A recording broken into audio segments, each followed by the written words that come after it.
Hi, welcome to another episode of Ham Nation. Tonight, you want to stay tuned right here because we've got the 2020 Dayton Hamvention Club of the Year, as well as Gordo shows us a great new heavy-duty ball mount for your heavy antennas. We've got another Tales from the Transmitter site, and Dale is back with some viewer videos with Winter Field Day and the Battleship Iowa and some great bone acres. Don't go away, Ham Nation is next. Ham Nation is brought to you from LastPass Studios. You're focused on security, but are your employees? LastPass can ensure that they are by making access and authentication seamless. Visit lastpass.com/twit to learn more. Podcasts you love. From people you trust. This is TWiT. This episode of Ham Nation is brought to you by DX Engineering. DX Engineering offers practically everything you need to outfit your shack, plus the fastest shipping in the industry. Most in-stock items ship the same day, Monday through Friday until 10 p.m. Eastern. For more information, visit dxengineering.com/hamnation. And by Icom. For more information, visit icomamerica.com/hamnation.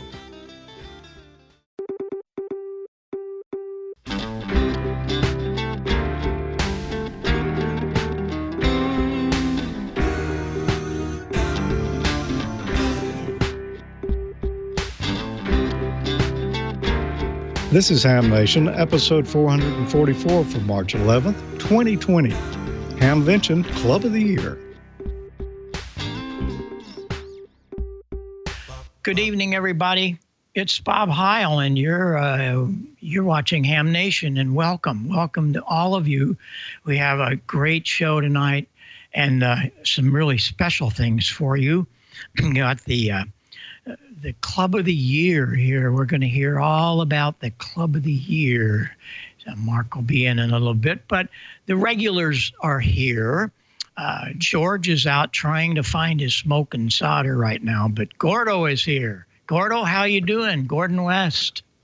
Oh, we're doing fine, Bob. I don't see any smoke here, but we do have blue skies, although it's supposed to rain again tonight, so you never know. Back to you, Bob. Okay. Don, how are you doing? Okay down there? I think so. No one has told me otherwise, so I must be doing okay. It was like 80 degrees today. I almost drove the convertible to work. Maybe tomorrow. We'll see. Okay. Well, that's great. Well, I wanted to show all of you what happened to me last week. I wasn't, I'm always somewhere, and it happens to be on Wednesday. But last Wednesday, I was invited to go to a special little soiree out at the Trainwreck Saloon in St. Louis County. And look who was there. Leo and Lisa were there. He did some type of a presentation on the next day for a bunch of IT folks. I'm not sure exactly what, but they want to get the guys that know what's going on about IT and podcast. They got the right guy. So it was really fun to get to spend time with them last week. And I really enjoyed hearing some of their nice thoughts about what's going on at TWiT.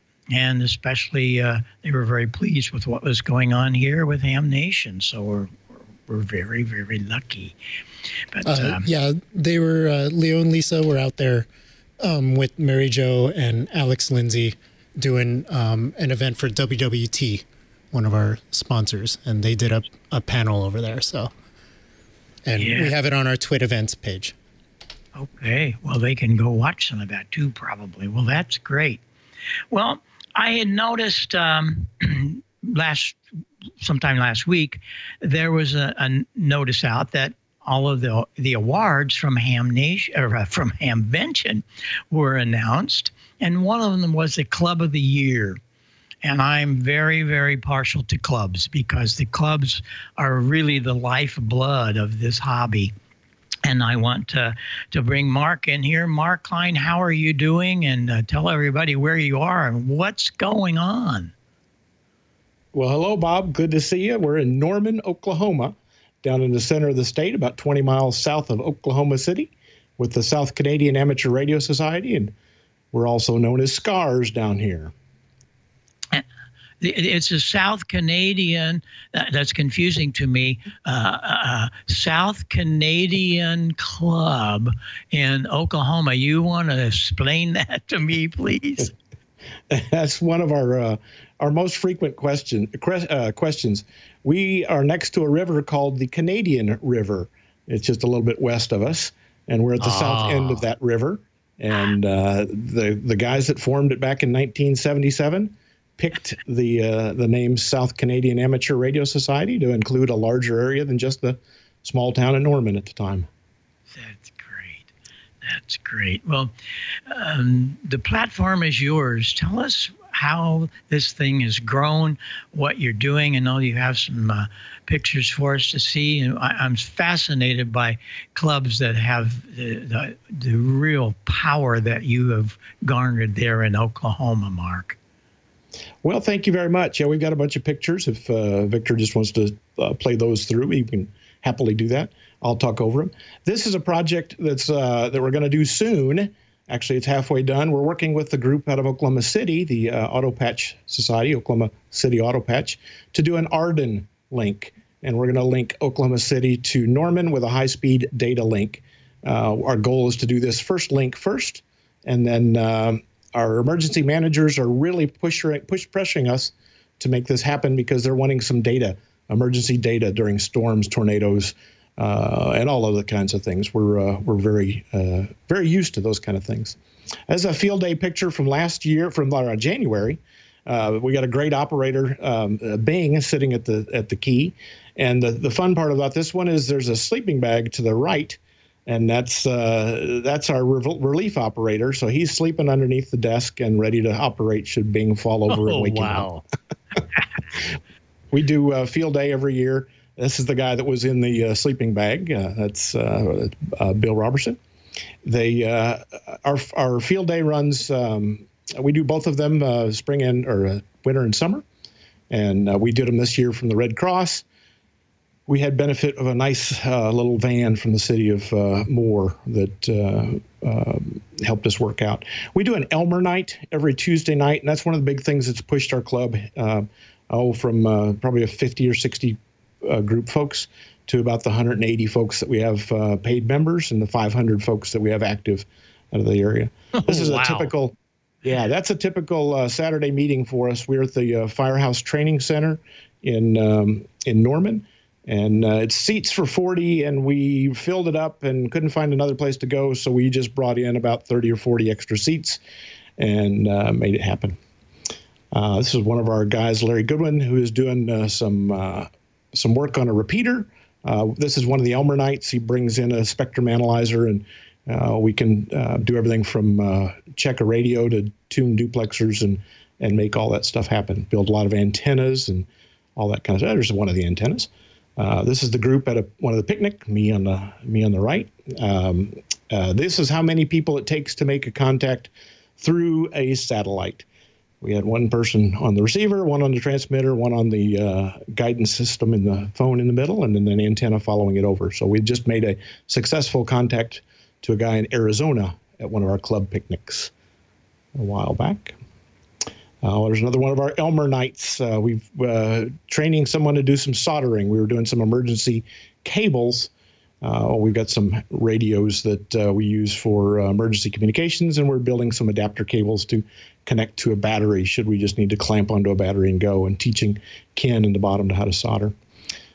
Field day again from our group. The gal on the left is a Red Cross volunteer that had just gotten her license half an hour earlier through a VE test at field day, and put her on the mic and let her get after it. And we got her on, couldn't get her off. Another Elmer night. Denny there, looks like we surprised him. But we're building tape measure antennas. We've got tape measure antenna kits that we build, and about a $10 kit that has all the parts and pieces. You can see them on the table there. And I think I've put together 80 of those kits, and I sold a dozen of them over the weekend at Elk City. The guys out there were wanting to do some of those. So we've do them for a good kit piece. There's our field day set up for this year. Red Cross, we got some towers. You've got a nice mobile communication van that the city of Moore lets us borrow. Moore city manager and the Oklahoma City, or the Norman city managers, are both hams, and they're letting us use that wonderful vehicle with a pneumatic mast on the front and a couple dipoles to make that all happen. So we stay busy pretty much all year long, and we're working really hard to do some additional work with the Boy Scouts or the Scouts this year. We've got a class that we've put together for the local Scouts, and they're saying we're going to have about 40 Scouts come through the place, and we'll do about 2 hours of classroom work, and then we're trying to do we're going to do a deal where we get their orienteering and pioneering skills involved. We're going to have them do some transmitter hunts, and we're going to have them do a skill to raise an antenna. We're going to have an antenna that needs to be raised, and they'll have to strap some of their poles together and make a antenna mount to kind of hook all those skills together and let them have some fun while they're doing some radio. Well, that all sounds so good, and I'm so thrilled that you can keep it together and have various things. Building is so important, but so is all the other things. Putting up antennas, the safety part of doing that, that all goes with what the clubs should be doing. So many of the clubs, they read the minutes of last meeting and head off to Steak and Shake. And there's so many things you can do with the club, the activities and so on. So I applaud you for all of that. That's just terrific. Well, thank you very much. We have the club meeting, but we typically do about an hour presentation on either a technical topic that we've done everything from 630 meter stuff to the Alden demonstrations where we're doing the sub-millimeter frequencies and building your own antennas, and we buy copper weld wire by the 1,000 foot and sell it off at cost to the members and help them solder something together and make it all happen and come out the way it should. So we help them build it, we help them test it, and then if we need to, we help them set them all up and make it happen. So yeah, you're right. The club is huge and all that. We're in at the end of a class section now. We're doing a technician general class right now. I got one more meeting before we go into our test session. We use the LARC folks, the Laurel folks, so we can test at 6:30 at night, and they have their call sign at 8:15 that same night. I know back in 1985 when I got my call sign, it took 6.5 weeks, and that's just amazing. That's just amazing to think that these guys in 2 hours and 15 minutes can get their call sign back and they're on the air and operating. So that helps to keep those guys interested early and keeps them going, make them moving. That's wonderful. I got my license in '56. I had to wait in the mail. It was at least 2 or 3 months until, and every young look in the mailbox. Oh boy, but fine. One of our guys said he wore out 2 mailboxes waiting for his call sign to show up. I look forward to hearing more from the club. We'll see you at Dayton, I do hope. And Hamvention picked the right club this year. There's many other great clubs, but you guys are number one this year. And I look forward to joining you maybe Saturday morning. If I'm not doing anything, I'll fire all this stuff up and we'll come join you for a little bit. I do a lot of club meetings. We're up to about 5 or 6 a month now. So anybody listening, if you have a club in Skype, well, let us know, because Gordon and I and George, we all go around. I think Don's doing some too. So we're here for you. That's what Ham Nation's all about. Mark, I really appreciate you being here, buddy. Hey, I appreciate it. Thanks. Hope to see you up in Tulsa, if not Oklahoma City, and we'll look for you Saturday. That'd be a great call. We got to come down there and fire up that organ again. Miami is waiting for me. They've already called. I got to do a concert there sometime this year. I'll let you know. We'll all get together. If it's behind a word or behind a soldering iron, one or the other. Thanks so much. Oh, thanks all. 7-3. It's just so fun to see what some of these people can do. This is a spotlight section that we're just starting. I want you to pay attention, because we're going to have a club spotlight on every show, hopefully. And if you have a club that you think should be spotlighted, send us an email. Just a good old K9EID at ARRL.net, because we want to start spotlighting these clubs. It's very important that we do that. So we've got things together. We're just waiting on you now. So let us hear from you. What do you have to say about all that, Gordo? I mean, isn't it wonderful to see clubs so active? It is, Bob, and we had such a terrific response when a couple of months ago we showed off Sora Saturdays, where a club on Saturdays will offer exactly what Mark was talking about, and that is how-to classes. So that's neat stuff. Hey, Bob, I had someone stop by today, Larry, K6SCH, and Larry was lamenting that he had an ATAS motorized antenna, and of course that runs DC up the coax, and then it splits out inside the antenna. And he knew that several folks had tried to use an adapter because the ATAS terminates to a PL type of fitting, and no one seemed to make a mount that he liked heavy enough. So let's take a look and see what Larry finally turned into, and it's from Breedlove Mounts, BREEDLOVE, Breedlove Mounts. Victor? This is it. Notice it terminates to an SO239, so an ATAS or any motorized antenna that is going to be mounted on a vehicle securely, and look at that big mount, is going to play well. And no, you're not going to lose any ATAS antenna if you hit a tree, in that it'll take the side of your vehicle off with this hefty ball mount. And the Breedlove mounts, absolutely home-brewed constructed, and the mount comes apart much like a ball mount, the good old high-gain ball mounts. And this is where you'll feed in the coax, and then you will need to solder the PL259 on the end of the coax once you get it from the inside of the mount all the way up to this portion right here. But that's easily done. The mount comes with several ways to keep it absolutely clean on the side of the vehicle. The mount is both brass as well as very heavy metal that is polished to a T. And we wanted to see inside, because one of the problems with a ball mount in the old days was that if you didn't really dog it down tight, the ball mount would tend to rotate aft, or if you were going the wrong way, rotate forward, and you'd have to tighten it up again. Those two little protrusions that we're pointing to keep it so that it's going to stay absolutely as you have mounted it and not work one way or the other way, either forward or aft. So we took it apart, and we found the construction on the Breedlove mount absolutely spectacular. And it's what we call a heavy-duty mount.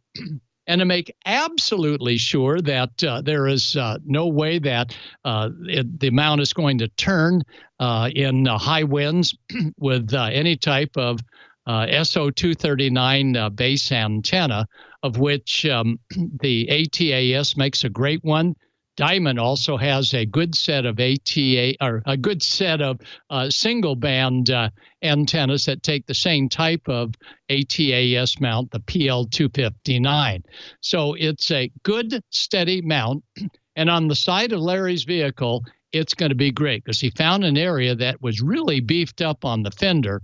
It was strong. So I don't think this mount is going to go anywhere fast. And that is Larry, that does a ton of public service, K6SCH, and he's ready to start boring some holes in his vehicle. Now, out at Quartz Fest, we had a young man named Kevin come by, KD0VHD. Kevin says, take a look at my ham gear. So I came up to his trailer motorhome. Well, no, it's actually a trailer pulled by a motorhome. And I didn't see any ham gear. And I said, well, what kind of ham that we can't see your gear when you walk in the door? He says, it's in the closet. I go, really? In the closet? Take a look at this. He opens up the closet door. What a nice setup. And as you can see here, Victor will maybe scroll one of the shots. He's got everything well placed. Everything is well anchored down. So when he's rolling, nothing is going to get out of place. And it's just an exquisite way to show off all that ham radio is without anything that's going to distract when people come in just to visit and not necessarily want to see ham radio.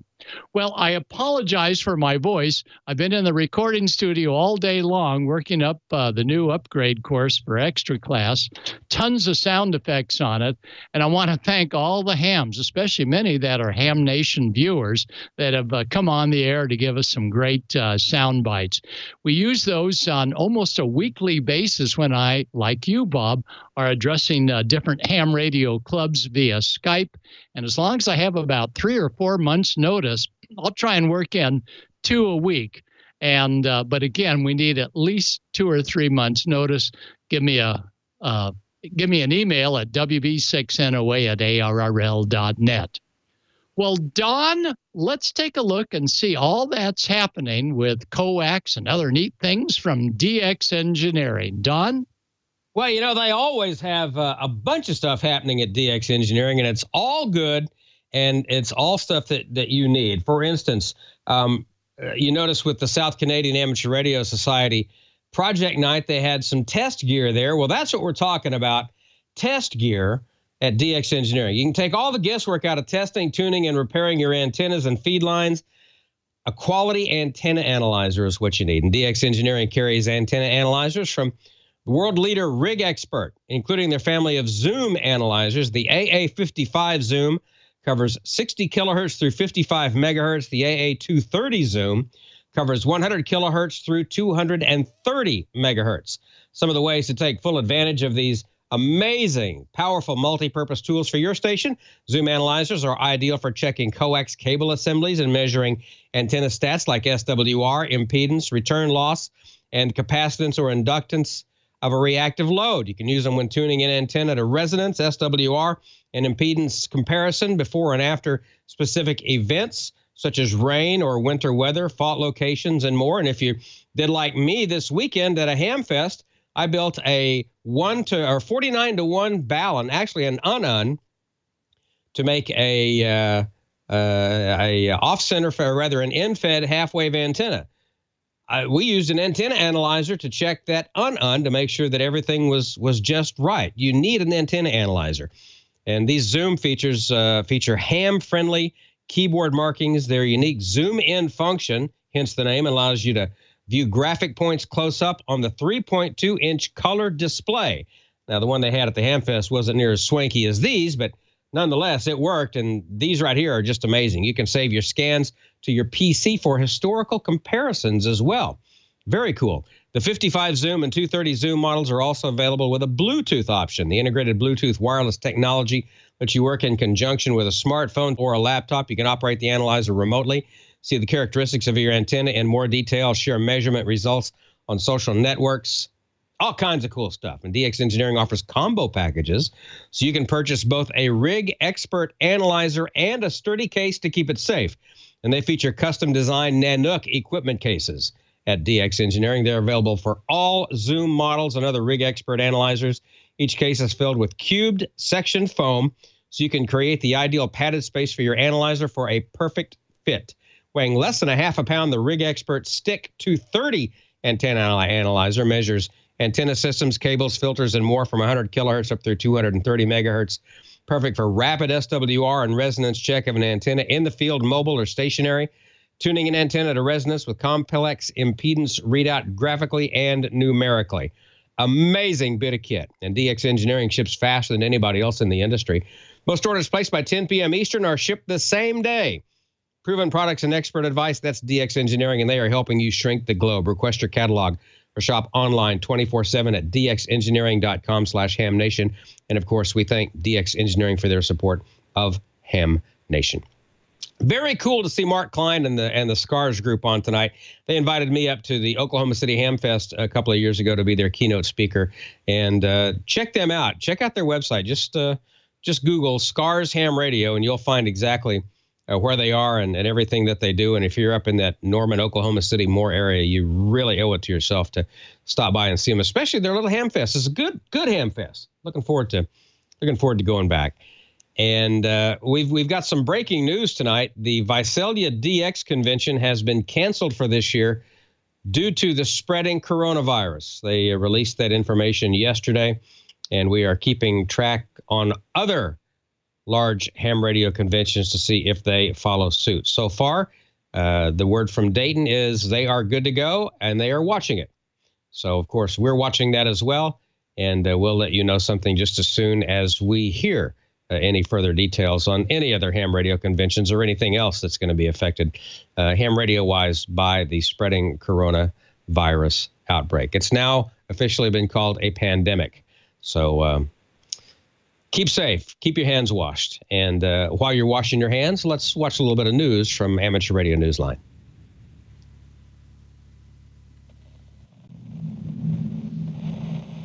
From Amateur Radio Newsline report number 2210, these are the Ham Nation headlines for Wednesday, March 11th, 2020. The president of a California amateur radio club was stabbed to death in what police say was an assailant's violent rampage that killed one person and left two more injured. Paul McIntyre, KC5JAX of Sacramento, California, had been president of the River City Amateur Radio Communications Society, N6NA. The club's website announced his death, which happened after the February 28th attack at the Wellness and Recovery Center North, a social services outreach center providing peer support programs. Police arrested Martin Raymond Lackey Garcia, 39, and were holding him in the main Sacramento jail. One of the witnesses told KCRA-TV that she was told a man pulled a knife on people inside the building and she did not believe the building had security. Paul's wife, Barbara, told CBS Sacramento that her husband, who was blind, was an intern at the outreach center, training to become a social worker. The club website remembered him as a longtime mentor and volunteer. He had served on the board of directors as well and was net coordinator. Paul McIntyre was 57. For Amateur Radio Newsline, I'm Ralph Squillace, KK6ITB. It was only a matter of time. The global coronavirus outbreak has claimed a DXpedition as one of its latest victims.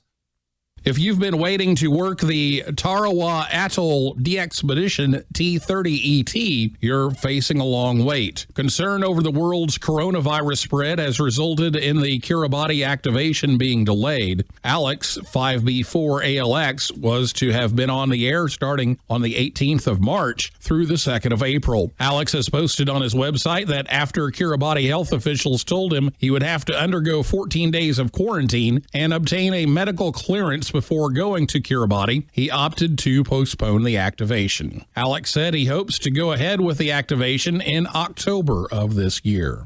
Newsline anchor Neil Rapp, WB9 VPG. Hamvention visitors who are planning a side trip to the Voice of America Museum in Westchester, Ohio, have a chance to see a remarkable antenna that's also a history lesson. The antenna array that Roy Llewellyn, W7EL, modeled in Westchester, Ohio, has become a reality, and is providing a bit of a trip back in time to the days when Voice of America could be heard across the ocean. The array is a working-scale model of the same kind of curtain array antenna used at VOA's Bethany Relay Station in Ohio until going off the air in November of 1994. The array operates on 70 centimeters and is a 4x2 design with a screen reflector. It has a predicted gain of 21.35 dBi at 8 degrees when mounted at a half wavelength above ground. Roy modeled it for the Westchester Amateur Radio Association, WC8 VOA. It was designed and constructed by club members Richard Kreuter, WC8RK, and Joe Burke, WA8OGS. Perhaps best of all, if you're going to the Hamvention this year and plan a side trip to Bethany Relay Station, you'll see the antenna there. The museum is also the headquarters of WC8VOA and will have extended hours for visitors, especially those who want to see the model. It's sure to get a great reception. For Amateur Radio Newsline, I'm Jack Parker, W8ISH. And a reminder that the nominating period for the 2020 Bill Pasternak WA6ITF Newsline Young Ham of the Year Award is now open. You'll find the form on our website, arnewsline.org, under the Awards tab. The award will be presented Saturday, August 22nd at the Huntsville Hamfest in Alabama. And that's all from the Amateur Radio Newsline, your independent source for amateur radio news for 4 decades and counting at arnewsline.org. With Ralph Squilacci, KK6ITB, Neil Rapp, WB9VPG, Jack Parker, W8ISH, Karen Eve Murray, KD2GUT at the news desk in New York, and our news team across the globe. I'm Don Wilbanks, AE5DW 73. We'll see you next time here on Ham Nation. Now here's the solar update from Dr. Tamitha Skov, WX6SWW. Space weather this week stays a bit on the quiet side, but we do have some good news. We have 2 active regions from the new cycle, solar cycle 25, that have emerged on the sun this week. As we switch to our front side sun, you can see the first of those 2 in the southern hemisphere. This is region 2758, and it has been continuing to grow. In fact, it even fired off a B-class flare, and this was a long duration flare. We haven't seen one of those yet for one of these new cycle sunspots. Now, unfortunately, it did not launch a solar storm. We were hoping to get a solar storm from that, but it didn't launch one.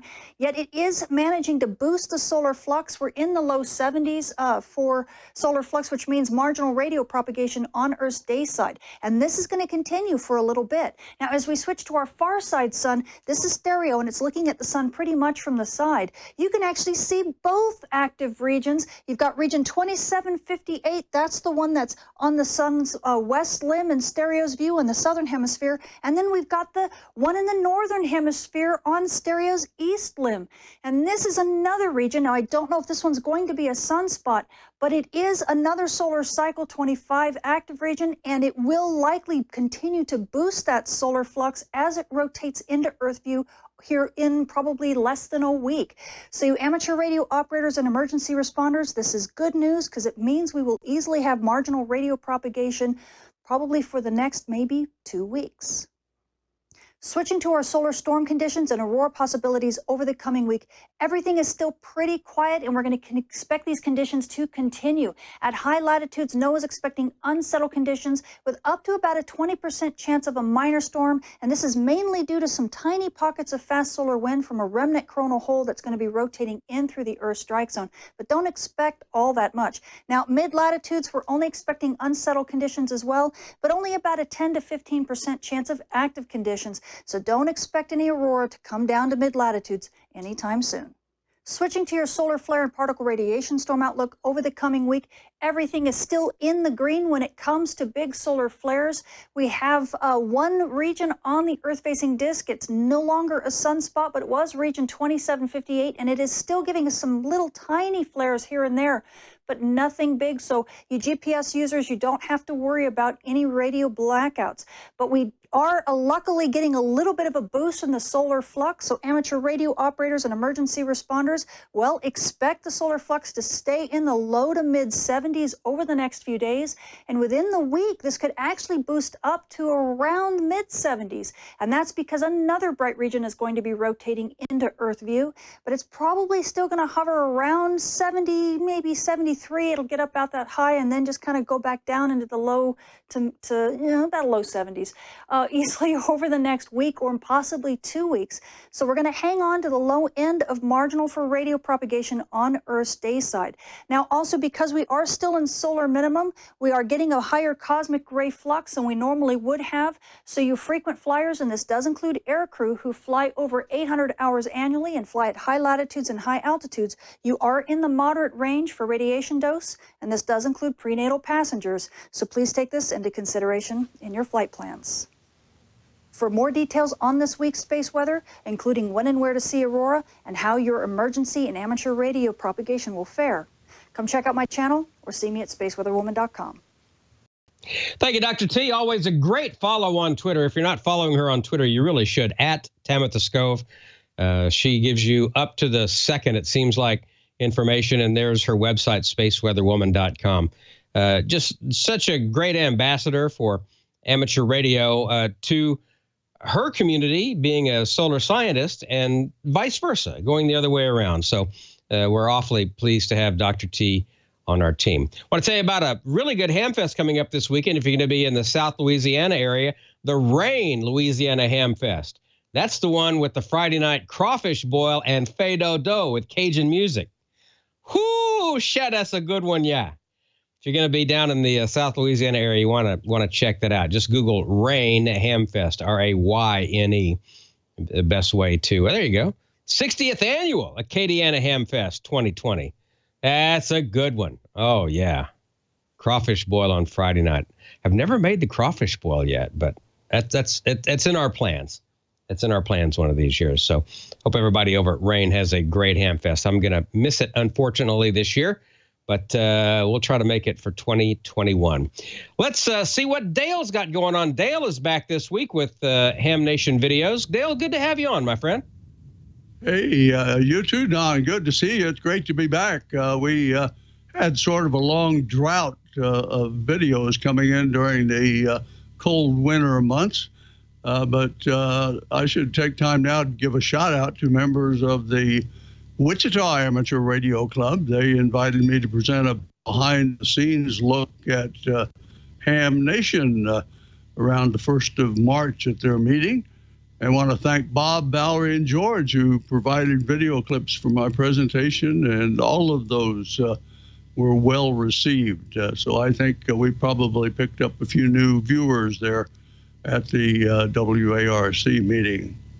Well, tonight we flipped the calendar back to late January and take a look at Winter Field Day at the Austin Amateur Radio Club. That's up in Austin, Minnesota. And as promised, we've got part 3 of a tour of the transmitter room aboard the Battleship Iowa. Our Winter Field Day video was contributed by Tom Crowley. He's KC0VII from St. Angsar, Iowa. Here's Tom.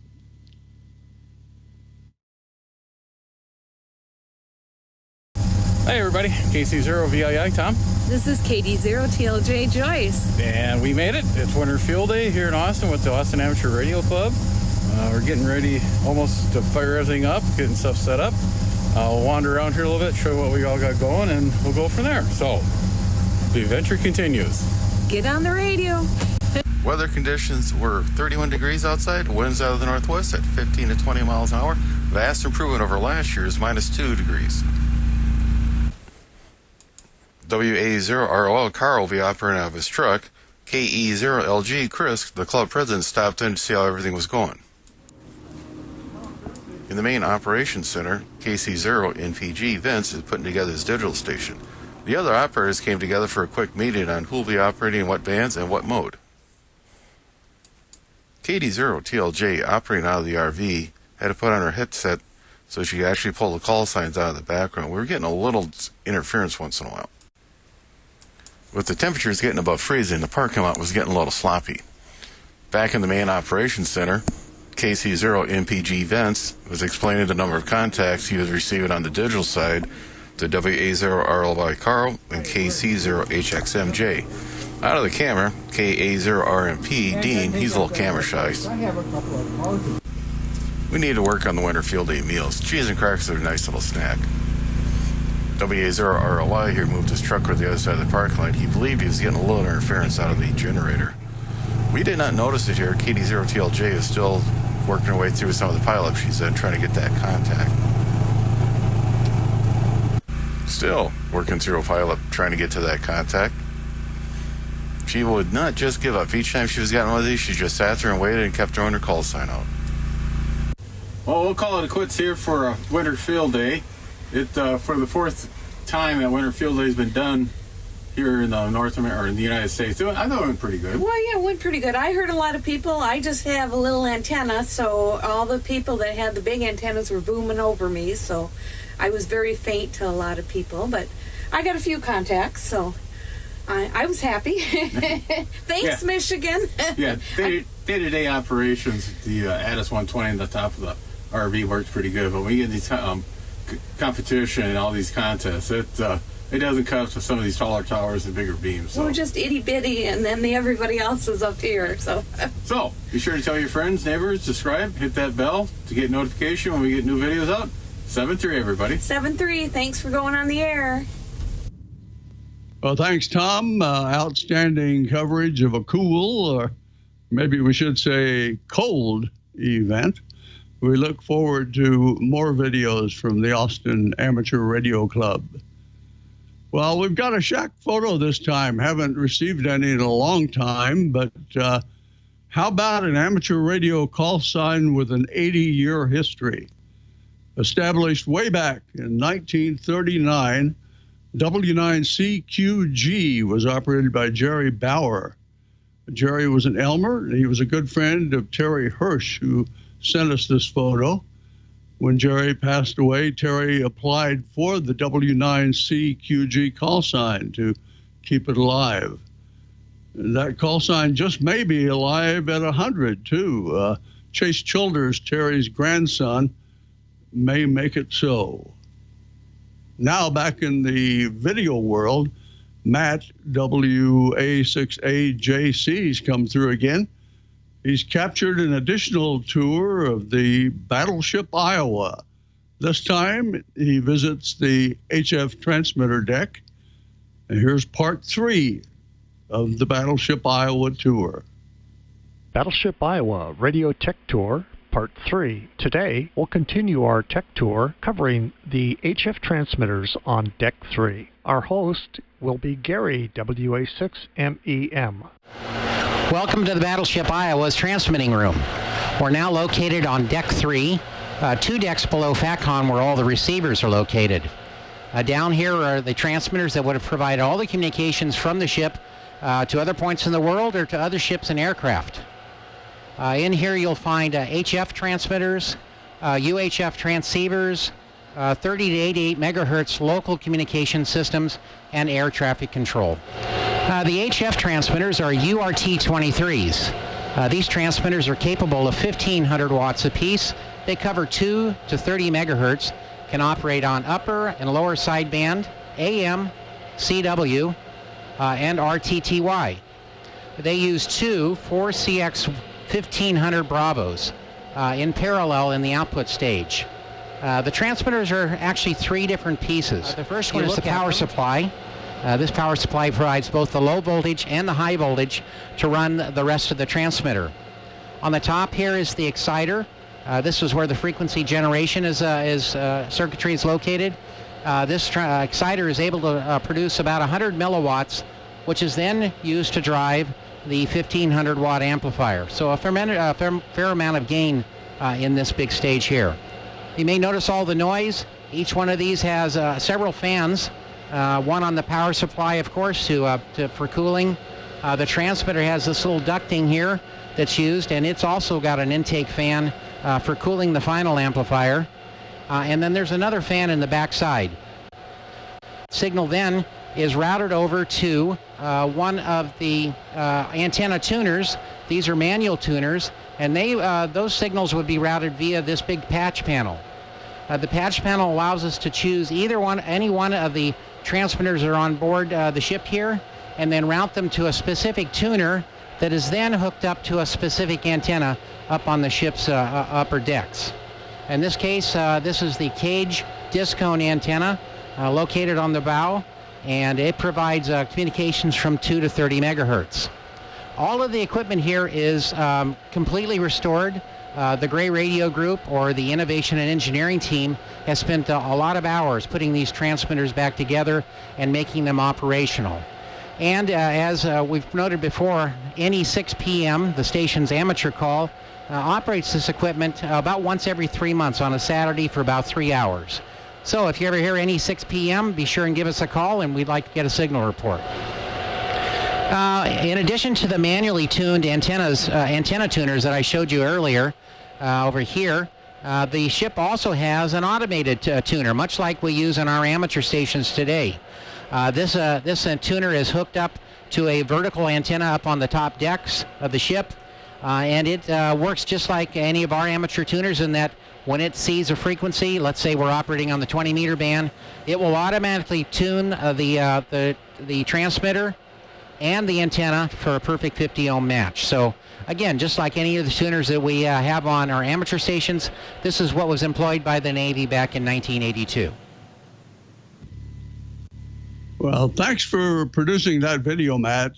These tours of the Battleship Iowa have been fascinating for all of our audience. And we've received part 4 also of the Battleship Iowa tour. It will cover the transmitter room in greater detail, and we'll show it here on Ham Nation fairly quickly, I hope. We have a great DIY video from Dan in 9LVS we'd like to put up with it, so possibly we'll be on in the next couple of weeks. So thank you very much, Matt. You'll be hearing from a friend of mine on the Coast Guard cutter Taney. Sometime in the not too distant future, we hope to have a few videos documenting the radio room at November Radio 3 Delta Tango. That's aboard the Coast Guard cutter Taney. She was the only survivor of the attack on Pearl Harbor in December of 1941. Jack, KD4IZ, is the station trustee for the Taney. It's now a museum ship in the Baltimore Harbor.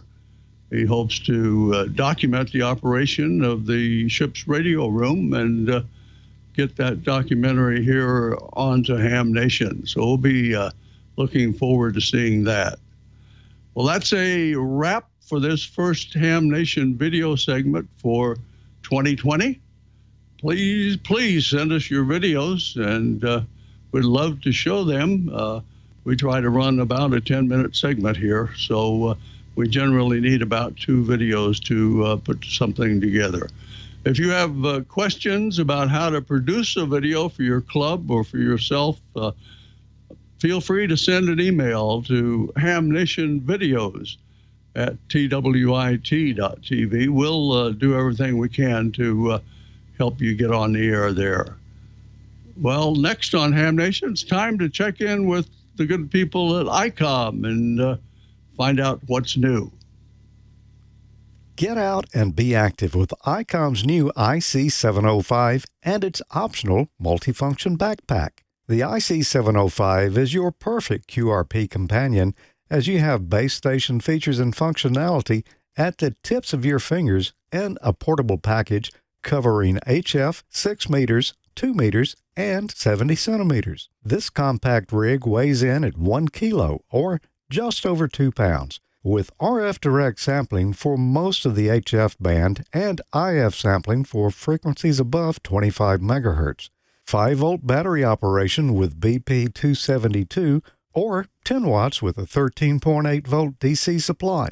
Modes include single sideband, CW, AM, FM, as well as full D-Star functions, a large 4.3-inch color touchscreen, and live band scope with waterfall, integrated GPS with antenna and GPS logger, micro SD card for data storage. It comes standard with the HM243 speaker microphone, and it supports QRP and QRP-P operations. The perfect accessory for the IC705 is the LC192 optional backpack with a special compartment for your IC705 and room for accessories for soda activations or just a day in the park. Visit IcomAmerica.com/amateur for more information about this and all the great Icom radios.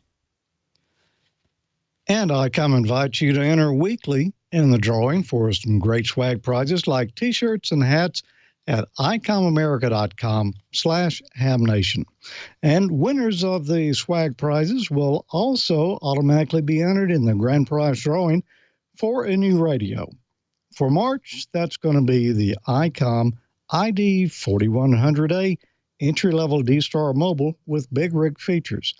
Dual band, analog, and D-Star mobile, one band at a time, with user-friendly interface for easier operation, built-in GPS, micro SD card slot for voice and data storage. There's an optional Bluetooth board available and downloadable Android and iOS apps available. So go to icomamerica.com/hamnation after this and each episode and register to win. Sign up, good luck, and don't forget to follow Icom America Inc. on Facebook and Twitter. And this week for Smoke and Solder, we're going to do a little Tales from the Transmitter site. This is, well, it's not a horror tale yet. It will be. Sooner or later, it's just a matter of time. So far, it's still working, but, well, let me show you what I'm talking about here. You know, my FM transmitters, all of them use this same tube here. This is an iMac 4CX15000A. I've got the pin sitting on top there, so you can kind of get an idea of the scale of it. This particular one is a rebuilt here. They cut the bottom stem off of that tube. They pull the elements out, replace them, and then put it back together. And you can get those for about half the price of a new tube, which is, you know, in the $4,000 range for a new one. And, you know, I normally use rebuilds, although I'm not getting as good a life out of them as I used to. But, you know, that thing looks shiny and brand new, unless you look at it real close. But fair enough. That's what the tube looks like. All the contacts are done down there on the bottom, on that stem of the tube, on those rings you can see around it there. The very top, you know, that's part of the plate or the anode there. All of that assembly with the heat sink is all part of the plate of that tube. And that little knob on the top is where you connect the plate voltage. But back down to the other rings on that insulator, the very bottom, you can see just the edge of where one of the filament lines is. Right above that, that is the control grid where you put in your drive to the tube. And right above that, that is the screen grid. That's where you put in the screen voltage to this tube. Now, let's take a look at it from the side. There's just another angle at it. And you can see this one's freshly rebuilt, so everything looks nice and shiny. Now, I don't know if they paint these things or if they polish them or plate them or exactly what they're doing there, but they sure look shiny and new when you get them. That doesn't last that long, though. They'll eventually start tarnishing. It doesn't take that long. Now, on the very bottom there, you can see the other part of the filament contact. So the filament contact's more or less on the inner ring and the outer ring at the bottom. Now, here's the tube in the transmitter. And you can see it's plugged in the tube socket there, and there's a plate blocker on top of it. If we look in a little closer, there you can see it setting into the socket. Now, you notice that black on the socket there, that's not a burn or anything like that. That's okay. These are silver plated, and silver kind of tarnishes black like that. But the black is still conductive, so you don't have to clean it off if you don't want to, and most folks don't. But that's typically what it would look like. And this transmitter right here, that looks okay. If we look down inside of it, yeah, you can see that that black tarnish around there, but as I say, that's not creating any issues. And all those little fingers in there, or teeth, whatever you want to call them, they contact those rings on the tube that we were looking at. And as you can see here, all of these are in good shape. None of them are burnt up or arced or pitted. They're all good and smooth, and the tube fits into this socket just fine. And I have another transmitter that uses, it's pretty much the same tube except a higher power model of it. It's a YC130, but it uses an identical socket. The tube is exactly the same size as well, but that transmitter will put out 35 kilowatts, where this one will only do 25. Oh, look in here. This is after my recent trip out there to do some work on the transmitter. I pulled the tube out, and I look down in there. You see where those fingers are missing there? That's where I broke them out because they had arced pretty bad. And once they start arcing, you can't hardly get them to stop. It's best if you just go ahead and break those out right there. Get the fingers out of the way so that you don't have a rough surface up against the tube. Now, there's only problems on the screen ring here, the one around the top. The others down inside are okay. Now, if we look at the tube where it has been contacting, where I had broken out some of those teeth there, you'll see why you might want to do it. Look at that screen ring right there. It's a little black spot on it.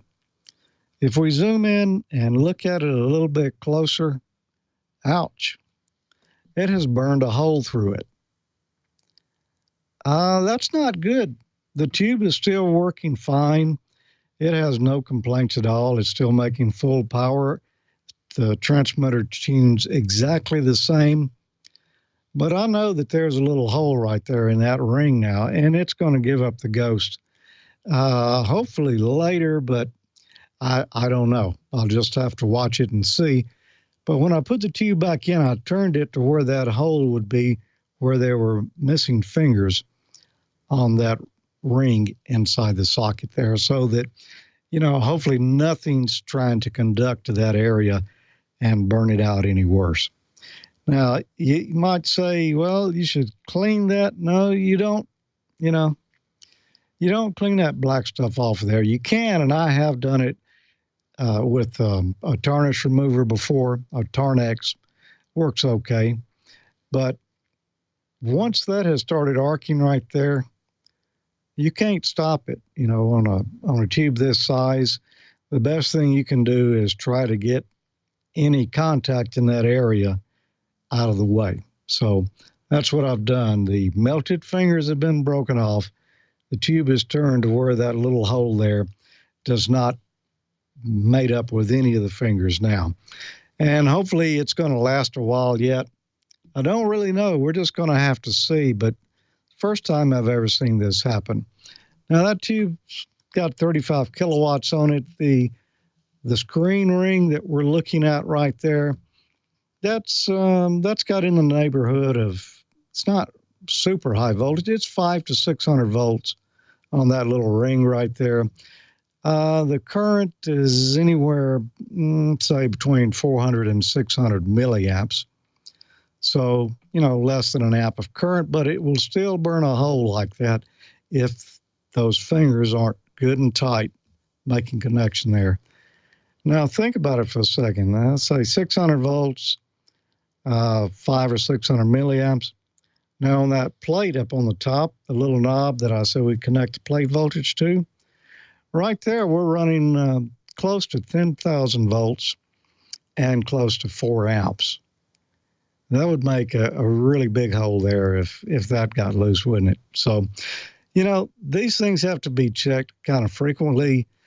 Unfortunately, that one was around the back side of the tube, and you cannot see that without disassembling that cavity and pulling the tube out to see that it's there. So I hope I'm going to get normal life out of this tube, but I don't know. We'll have to see how it lasts. So far, it hasn't complained, but subject to at any point. So there's your tells from the transmitter side for this week. You hate it when you run up on something like that, but fortunately, that isn't what had the transmitter off the air this time. It might in the future, but, you know, I got away with it so far. So I've got a new ring in there and to go in the tube socket for the screen, but I didn't put it in yet. After I saw what I had, I said, well, I'm not going to put that new one in there because it'll immediately get arced up with, the hole that's in the back of that ring there. So I'll just have to wait till I swap tubes, and then I'll replace that ring altogether. There's also a spring that goes around the top in there. You may not have seen that. I don't know if I can show that to you here. Right there, around the top there's a spring that pulls in on those fingers. You can barely see it around the outer edge there. That is not an absolute necessity, but it's a good idea to have that in there. What actually shut this transmitter down is some of those arced fingers arced to that little spring going around to hold those fingers in and blew a hole in it. And then that spring fell down inside the tube socket and shorted things out in there. So that's what shut the transmitter off. Anyway, tales from the transmitter. I don't know. I hope we don't have a follow-up tale on that particular incident, but if we do, I'll let you know about it. Well, it's time to bring in Amanda now and see what kind of tales from the chat room we've got tonight. Amanda? Well, we have all kinds, actually. We have some really great questions tonight. But first, I'd like to thank the folks at WTWW for having us on their air tonight. They're Ted Randall and the folks there, the gang, they're great. They put us on shortwave on 55.085, I believe, is the frequency. And thanks for tuning in there if you're listening on shortwave. All right. So, George, one quick question from you. Andy, AA0WX, wanted to know, let me find the question here. Stand by. I have a lot, so I have to skid through here. What do you use for driver tubes in that setup? These particular transmitters that I've got now all have solid state drivers in them. They've got two 250 watt modules combined, so that typically we'll drive those anywhere between 400 and 500 watts. On the grid of that tube. Now, in the previous model of this same transmitter, it had a pair of 4CX250Bs in there. And I'm glad to see they're gone. I'm really glad that that's been replaced by solid state now. Was George speaking Greek to anybody else but me right there? I don't know my tubes very well. Gordo, you knew what he was talking about, though, didn't you? Yes. George talking about high voltage versus not so high with same results. Wow, that was impressive, George. Back to you, Amanda. Okay, Gordo. Well, don't go very far because I have some questions for you, too. And these are some good ones. So WB5 KWK Mike wants to know, what is the best way to check out your old RG8 and RG213? I'm guessing to make sure it's still good or that kind of thing. The way I check out old coax is I first take a Simpson 260 or that type of volt-ohm meter, put it across the coax, and if I see it go up and sort of come back down on the highest resistance schedule, that tells me I've got a little bit of moisture in the coax. Psst, it's going to go away. Another way is I put the Simpson on there on the highest ohmage selection. Then I put my finger over the other end and I calculate it that way. And as soon as I put my thumb over, I should see a good indication of thumb conductivity. But of course, the very best is using an antenna analyzer with either an open or a short, measuring the wavelength and checking it that way. It's a little more time consuming, but it's a good positive check of coax. But the old, is it leaky coax? Is it wet coax? Sometimes you can just look at the shield and go, oh, this coax has had it when moisture has got into the connector. All right. Well, we just saw George showing us something on on his screen, and I heard somebody rumbling around in the background, and now I know what it was. He was digging. Tell us about that, George. It was me taking the lid off of this. This is military surplus. I think it's a Navy model here. I bought this recently at a Hamfest, but I've used one dating way back. If you can find one, get one. It's a Megger. Now, I like to do what Gordo says. First thing I'll do is pull out the Simpson and check it, see what the Simpson says, because you can get a really good idea of big problems like that. Also, the antenna analyzer. But I like to use this, too, because this is the same thing as your ohm meter, except this is a meg ohm meter. You connect 2 wires on here, connect it to the center and the shield on your coax. And then you grab this crank right here, you give it a good spin, and it shoots 500 volts down there. If there's any moisture in that coax, you're going to know right away. Because this will go up to... Meggers are the king. Yep, this will go to... it goes way on up there. Better than... Looks like it goes to 1,000 meg ohms. So the least little hint of moisture in there is going to show up if you use this. Now, you don't see these too often, but I looked for years at Hamfest and never found, and this is the exact model I was looking for, never found one till this year. So I grabbed it right up. Wow.